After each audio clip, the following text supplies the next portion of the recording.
Stille, meine Damen und Herren, dies ist Tibet This Week, eine wöchentliche Nachrichtenausgabe über Tibet, seine Heiligkeit den Dalai Lama und die tibetische Zentralverwaltung. Zunächst die heutigen Schlagzeilen. Sejong und Arunachal CM schlagen Alarm wegen Chinas Megadamm.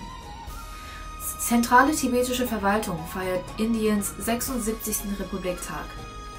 Stellvertretende Sprecherin Döngma Tshering Derang nimmt am FNF-Partnertreffen teil. Tibetische parlamentarische Delegation schließt Europa-Tibet-Aktion in skandinavischen Ländern ab. Europa gründet Parlamentarische Freunde von Tibet. Aufs auf Tibet und IPK Media fördern den tibetisch-chinesischen Dialog und stellen das neue Buch seiner Heiligkeit des Dalai Lama vor.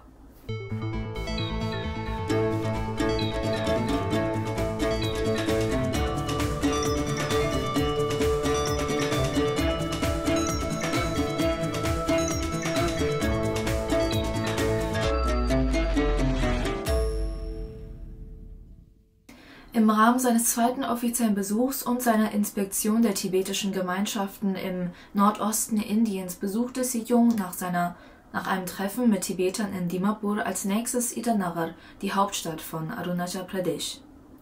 Am 24. Januar eröffneten Sejong Bemba Tshering und der Ministerpräsident von Arunachal Pradesh, Sri Pema Khandu, ein Seminar zum Thema Umwelt und Sicherheit, das sich mit den Risiken des chinesischen Megastaudamm-Projekts am Brahmaputra befasste. Beamte, Stammesvertreter und Tibet-Unterstützungsgruppen nahmen an dem Seminar teil und betonten die Rolle Tibets für die regionale Sicherheit. Sejong wies auf die ökologische Bedeutung Tibets, die historischen Beziehungen zwischen Indien und Tibet und den Ansatz der CTA für einen mittleren Weg hin.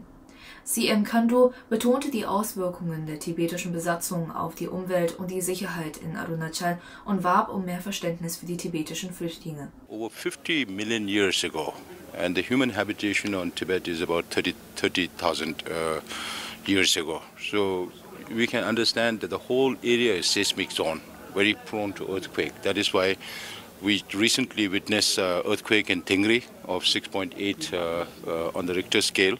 But some say that it's 7.1%, but if it is more than 7%, then the government will have to address it accordingly. That is why they kept it below 7 on the Richter scale. So you can see, even at that time, I said that this is nature's warning call to the Chinese government for them to take all environmental impacts into consideration before they take up any mega projects in Tibet, including the one that they announced in December on the Tsangpo River in Methok.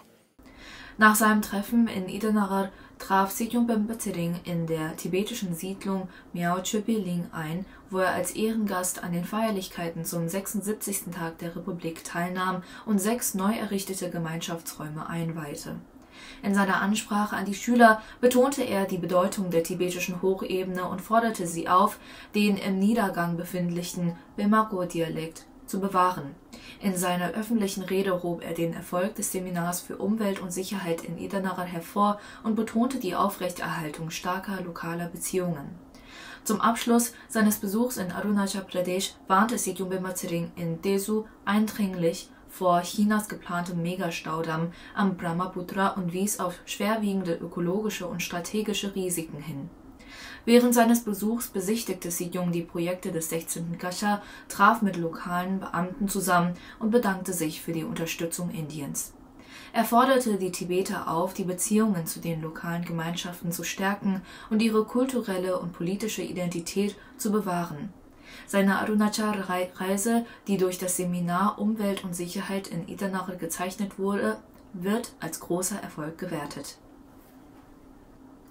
Am 26. Januar feierte die tibetische Zentralverwaltung in Kangchin-Gishon den 76. Tag der Republik Indien, der an die Annahme der indischen Verfassung im Jahr 1950 erinnert. Nach dem Hissen der Flagge wandte sich der amtierende Sejong Talam Döngma Changra an die Medien und richtete herzliche Grüße an die indische Regierung und das Volk. Sie betonte die Bedeutung des Tages der Republik als Symbol für Indiens demokratische Grundlagen, Gerechtigkeit, Freiheit und Gleichheit.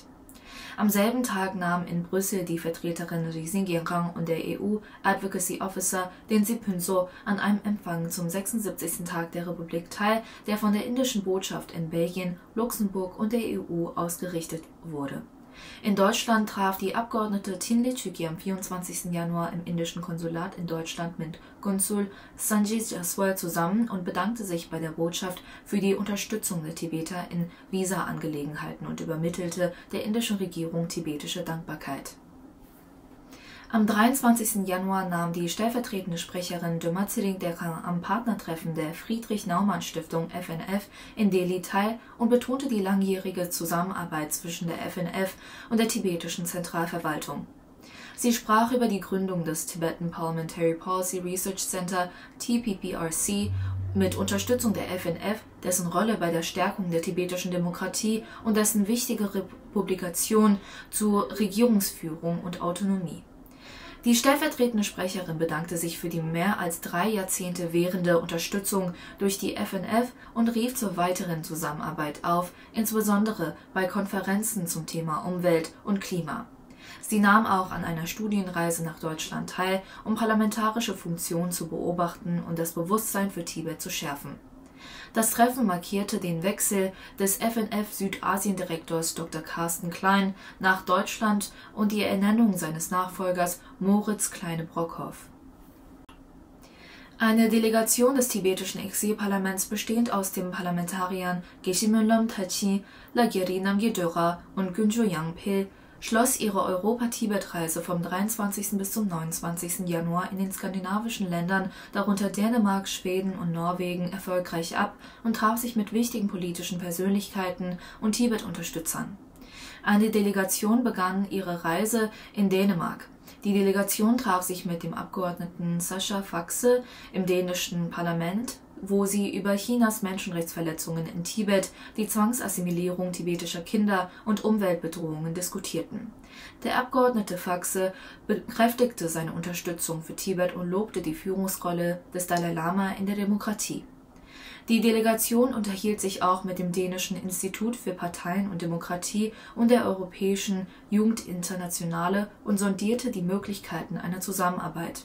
Sie trafen führende Vertreter der Alliance of Democracies, darunter den Exekutivdirektor Jonas Parello-Plesner, und diskutierten über die tibetische Demokratie und die globalen Interessenvertretung. Sie besuchten auch das Grönlandhaus in Kopenhagen, um gemeinsame Herausforderungen zu diskutieren. In Stockholm nahm die Delegation des tibetischen Parlaments an einer öffentlichen Versammlung im buddhistischen Zentrum Yeshe-Nombo teil, bei der die Rolle der tibetischen Diaspora bei der Bewahrung von Kultur und Demokratie betont wurde. Sie trafen auch mit der schwedischen Abgeordneten Margareta Cederfeld, der Vorsitzenden der schwedischen Parlamentarischen Freundschaftsgruppe für Tibet, zusammen und berichteten über die sich verschlechternde Lage in Tibet.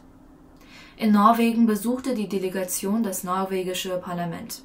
Im Anschluss fand eine Sitzung zum Thema Tibet statt, bei der die Abgeordneten die Lage in Tibet erörterten und eine stärkere internationale Unterstützung für die tibetische Sache forderten. Die Delegation traf auch mit dem norwegischen Tibet-Komitee im Grand Hotel zusammen, wo sie über ihre Bemühungen um die Unterstützung der tibetischen Sache diskutierten. Später besichtigten sie das Friedensnobelzentrum und trafen mit wichtigen Beamten zusammen. Am Donnerstag dieser Woche rief das Europäische Parlament offiziell die Initiative European Parliamentary Friends of Tibet ins Leben, die von MDEP-Professor Dainios Salimas geleitet und von über 20 MDEPs aus den wichtigsten Fraktionen unterstützt wird. Ziel der Veranstaltung in Brüssel war es, den Einsatz für die Rechte Tibets und den Erhalt seiner Kultur zu verstärken. Professor Salimas betonte das Engagement der Gruppe, das Bewusstsein für die Notlage Tibet zu schärfen. Die Xinjiang Vertreterin des Tibet-Büros Brüssel wies auf die sich verschlechternde Situation in Tibet, die Initiative der CTE zum Jahr des Mitgefühls anlässlich des 90. Geburtstags des Dalai Lama und die bevorstehende 9. Weltparlamentarierkonferenz zu Tibet in Tokio. Die Abgeordneten bekräftigten ihr Engagement, Tibet weiterhin auf der Tagesordnung des Europäischen Parlaments zu halten. Die Veranstaltung endete mit einer symbolischen Übergabe traditioneller tibetischer Schals, um das gemeinsame Engagement für die Sache Tibets zu unterstreichen. Am Montag dieser Woche schloss der Europaabgeordnete Thupten Gyatso im Rahmen des laufenden Programms des tibetischen Exilparlaments seinen offiziellen Besuch in Mailand, Italien, erfolgreich ab. Der Abgeordnete Thupne Gyatso hielt einen öffentlichen Vortrag im Gepe-Ling Dharma Zentrum, wo er unter anderem über die Bestrebungen seiner Heiligkeit des Dalai Lama, die Entwicklung der tibetischen Demokratie und die Politik des Mittleren Weges sprach. Das Tibet-Büro in Washington D.C. und IPK Media veranstalteten ein Neujahrstreffen zur Förderung des sino-tibetischen Dialogs. An der Veranstaltung nahm der Abgeordnete Namgyal Chudup, der Direktor von IPK Media, Wang Ruiqin, die chinesischen Demokratieverfechter Guo Baosheng, Wu Chaoyang und Lu Xingchun sowie chinesische Studenten und Politikwissenschaftler teil. Repräsentant Chudup hob den Schwerpunkt des Office of Tibet auf der Kontaktaufnahme mit China hervor und kündigte die bevorstehende Veröffentlichung des Buches Voice for the Voiceless – Stimme für die Stimmlosen seiner Heiligkeit des Dalai Lama an, das die 7 Jahrzehnte währende Beziehung seiner Heiligkeit zu China dokumentiert. Der chinesische Verbindungsoffizier Zudin Gyatso erläuterte die Entwicklung dieser Bemühungen und betonte, wie wichtig es sei, den Dialog mit dem chinesischen Publikum zu erweitern. Befürworter der Demokratie lobten die Führung seiner Heiligkeit und kritisierten, dass die chinesische Regierung nicht auf seine Vorschläge eingeht. Vielen Dank für Ihre Aufmerksamkeit, auf Wiedersehen und bis zum nächsten Mal.